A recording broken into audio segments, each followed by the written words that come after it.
Guys, welcome back. तो कल मेरा SPMCIL का एग्ज़ाम था और कल हम सोचे थे करने का, पर मेरा थोड़ा तबीयत ठीक नहीं था तो नहीं बना पाए थे। तो उसी के बारे में आज हम रिव्यू देना चाहते हैं, मतलब कैसा एग्ज़ाम था, क्वेश्चंस कितने थे। क्योंकि जो हमारे आप गूगल सर्च करोगे या कहीं पे भी सर्च करोगे तो वहाँ ऐसा बता रहा था कि 120 क्वेश्चन आएंगे, जिसमें 60 क्वेश्चंस जो होंगे वो आपके डोमेन से रिलेटेड होंगे और बाकी 60 क्वेश्चन एप्टी से रिलेटेड होंगे और टोटल 120 क्वेश्चन होंगे जो कि 150 मार्क्स के होंगे, ऐसा दिया था।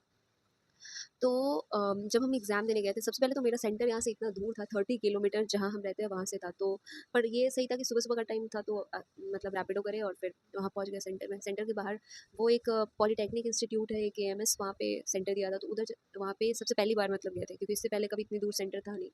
होता था जैसे मध्यम ये सभी सेंटर्स होते थे, पर इतना दूर नहीं होता था।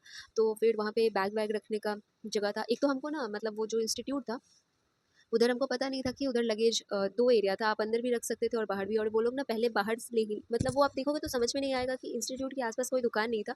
वो कॉलेज का ही लग रहा था कि कॉलेज से ही, वो कॉलेज का ही है, वो लोग अंदर ले रखते हैं बैग। मतलब समझ रहे हो, मतलब मेरे कहने का मतलब है कि वो लोग क्या कर रहे थे, बैग ले रहे थे और 20 रुपीज़ ले रहे थे उसको रखने का। और ये एक ऑप्शन था, और दूसरा ऑप्शन था कि आप बैग को उस जैसे इंस्टीट्यूट में एंटर करोगे ना तो साइड में रख सकते हो। वो लोग एक जगह बताएंगे, वहाँ रख सकते हो। तो पहले हमको उसका आइडिया नहीं था, तो हम दे दिए थे पहले बैग रखने को। तो कभी ऐसा किसी का एग्जाम हुआ तो एक बार रुक के वेट करके देख लेना, अदरवाइज 20 रुपीज़ ठीक है, मतलब सेफ रहेगा बैग, तो बढ़िया। उसके बाद हम गए वहाँ पे, और वहाँ की सिक्योरिटी भाई साहब इतनी मस्त थी। क्योंकि हम जो इससे पहले इफ़को का पेपर दिए थे उसमें वो लोग कुछ चेक नहीं किए थे, एडमिट कार्ड आधार कार्ड में नाम मैच कर लिए थे और सीधे कहीं पे भी बोले थे कि जिधर मन है उधर जाके बैठ जाओ। पर ये जो एग्ज़ाम हुआ था ना, इसमें ये लोग सबसे पहले तो मेरे से आधार कार्ड, मेरा आईडी कार्ड, आधार कार्ड चेक किए, नाम, डेट ऑफ बर्थ, ये सब पूछे। फिर अंदर जाने के बाद वो लेडी पूरा चेक की, उसके बाद वो आई स्कैन किए, लेफ्ट थंब बोले देने को, और फिर सिग्नेचर ये सब। और फिर हमारा जो एडमिट कार्ड था उसमें राइट थंब इम्प्रेशन करना था। उसके बाद वो ऐसा सीट जैसे गेट एग्जाम्स होते हैं ना, वो हुए, वहाँ जाके बिठाया गया। फिर एग्ज़ाम जैसे एंड हुआ उसके बाद भी वो लोग दोबारा से सारे वेरिफिकेशन किए जो पहले कर चुके थे।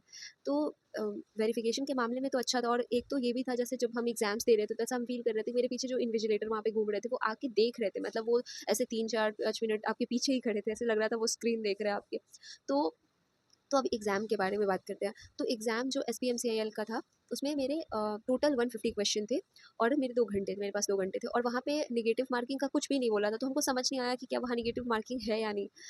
और वहाँ पे बोला था कि जैसे अगर फॉर करेक्ट आंसर आपको 1 मार्क्स मिलेगा, और अगर अनअटेम्प्ट, और वहाँ पे अगर आप हल्का टिक भी कर देते हो, सेव व नेक्स्ट नहीं करते हो, दूसरे क्वेश्चन पे चले जाते हो, तो भी आपका वो मार्क्स, मतलब वो क्वेश्चन कंसीडर किया जाएगा कि आप उसका आंसर दे चुके हो। ऐसा होता है ना कि अगर आप टिक करते हो और मार्क फॉर रिव्यू करते हो तो बहुत सारे एग्जाम्स में उसको नहीं कंसीडर करता था, पर इस एग्जाम में वैसा नहीं था। तो इस एग्जाम में जो डोमेन से रिलेटेड था वो 105 क्वेश्चन आए थे, 20 क्वेश्चन लॉजिकल के आए थे और 25 क्वेश्चन क्वांट से आए थे। तो टोटल 150 क्वेश्चन थे और मेरे पास 2 घंटे का टाइम था इस एग्जामिनेशन में। तो अब मेरे पास 2 घंटे का, सॉरी, 2 घंटे का टाइम था। तो क्वेश्चंस कैसे थे उस पे आते हैं। तो अगर आप हम डोमेन की बात करें तो डिपार्टमेंट मेरा ECE डिपार्टमेंट है, जैसे कि हम पहले भी वीडियोज़ में बता चुके हैं। तो जो इसमें क्वेश्चन थे, जैसे इसमें नेटवर्क के बहुत सारे क्वेश्चन थे, पर डायरेक्ट क्वेश्चन थे, जैसे थेवेनिन का डायरेक्ट डेफिनिशन, नॉर्टन का डेफिनिशन, सुपरपोजिशन किसके लिए वैलिड होता है। जैसे सुपरपोजिशन में क्या है कि वो लीनियर, नॉन लीनियर के लिए होता है, नॉन लीनियर नहीं, लीनियर के लिए होता है, बायलैटरल के लिए होता है। तो ये इस तरीके के क्वेश्चन पूछे थे। फिर मेरे से एक क्वेश्चन दे दिए थे कि मान लो कोई एक वोल्टेज है रेजिस्टेंस के साथ लगा हुआ है, तो थेवेनिन VTH क्या होगा, RTH क्या होगा, ऐसा भी क्वेश्चन पूछा गया था। ठीक है। उसके अलावा फेजर से भी एक क्वेश्चन पूछे थे। मतलब वो थ्योरी ज़्यादा था, वो मतलब क्वेश्चंस वाले पार्ट ज़्यादा, न्यूमेरिकल वाले पार्ट नहीं मिलेंगे, थ्योरेटिकल ज़्यादा, थ्योरी रिलेटेड पार्ट ज़्यादा आप वहाँ पे देखोगे। उसके बाद ऐसे ही कंट्रोल में निगेटिव फीडबैक, बार्कहाउसेन क्राइटेरिया में पूछा था, ऑसिलेशन से रिलेटेड। ऐसे बहुत सारे क्वेश्चंस पूछे थे, सब बहुत टफ नहीं थे, सही नॉर्मल क्वेश्चंस थे। मतलब आप अगर थोड़ा बहुत बेसिक्स भी पढ़े होगे तो आप सॉल्व कर सकते हो। जैसे एक क्वेश्चन पूछा था डिजिटल, अगर हम डिजिटल की बात करते हैं तो डिजिटल में एक क्वेश्चन पूछा था इसका, बाइनरी की, जैसे 0 1 बाइनरी बाइनरी हमारे नंबर होते हैं ना, तो कितने पॉसिबल यूनिक डिजिट आप इससे बना सकते हो। या फिर मतलब जो भी क्वेश्चंस थे, ओवरऑल हमको जो क्वेश्चंस लगा वो लगा कि चलो ठीक ठाक है, मतलब होने वाले थे, डुएबल क्वेश्चंस थे वो सारे।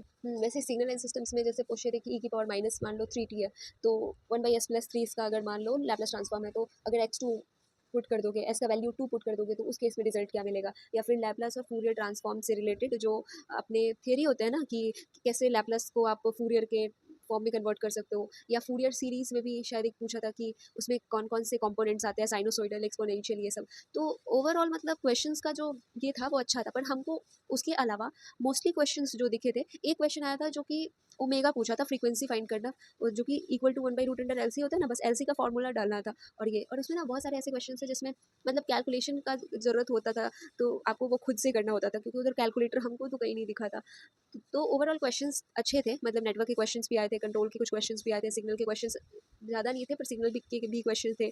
फिर एनालॉग के भी क्वेश्चंस थे, इन्वर्टिंग वाले भी एक क्वेश्चन आया था, जो इन्वर्टिंग का सीधे फॉर्मूला अप्लाई कर दो वो वाले, या इन्वर्टिंग में कौन सा फॉर्मूला हम लोग यूज़ करते हैं एम्पलीफायर में, वो वाले क्वेश्चंस आए थे। उसके बाद फिर डिजिटल वाले तो बोल दिया थे, कम्युनिकेशन के भी आए थे, जैसे टोटल पावर फाइंड करना है, ये और भी कम्युनिकेशंस के थे, पर वो वाले क्वेश्चंस मेरे से उतने वो हुए नहीं थे।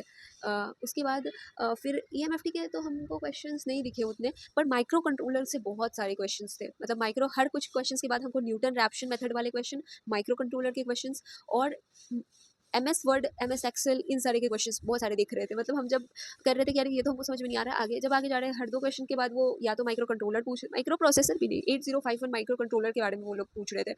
तो वो सारे मेरे से तो हुए नहीं थे क्वेश्चंस, और कुछ ऐसे कुछ बेसिक भी क्वेश्चंस थे, मतलब 3-4 हमको, बिकॉज़ मेरे को जितना लगा हम तो कर लिए थे, और 3-4 ऐसे क्वेश्चंस थे जो हमको लग रहा था कि हाँ, हो सकता है, पर हम वो कर नहीं पा रहे थे। अब आते हैं लॉजिकल वाले रीजनिंग के पार्ट पे। लॉजिकल ईज़ी था, ईज़ी मतलब उसको कर सकते हो आप आराम से। उसमें एक क्वेश्चन हमको थोड़ा डाउट हुआ था, वो भी आसानी क्वेश्चन था, मतलब हम उसमें 20 क्वेश्चन सॉल्व किए हैं आउट ऑफ 20, पर उसमें हमको एक क्वेश्चन में डाउट था, और हमको ऐसा लगता है कि उसमें आंसर गलत था, क्योंकि वो बेसिक ही क्वेश्चन था, और उसमें ना जो ब्लड रिलेशन वाले क्वेश्चन थे वो ऐसे टफ टफ, मतलब क्या कि उसके जो हम लोग लेवल वाले क्वेश्चन करते हैं कि a-b+a-b इंटू c+d-e ऐसे f होता है ना, जहाँ ऊपर रिलेशन दे दिया रहता है और ऐसे क्वेश्चन पूछे जाते हैं, पर ये वैसे क्वेश्चन नहीं थे, ये एकदम मतलब सीधे सीधे क्वेश्चन थे, कि अगर तान्या के पापा का नाम ये है, तान्या का भाई का ये है, तो भाई से पापा का क्या रिलेशन है तान्या के, तो इस तरीके के क्वेश्चन सीधे सीधे पूछे थे, तो ये सब उतना टफ भी नहीं था।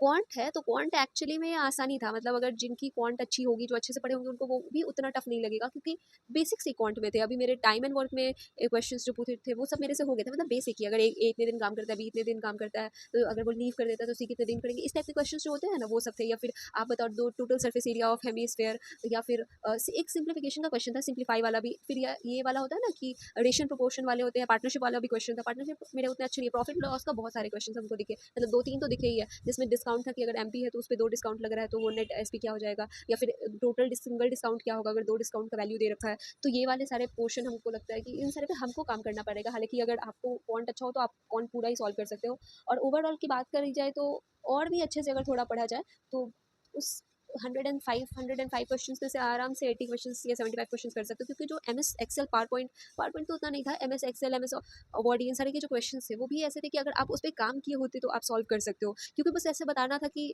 अगर फॉर एग्जांपल कि अगर आपको लैपटॉप ऑफ करना है तो आप कौन सा की यूज़ करोगे उसको ऑफ करने के लिए।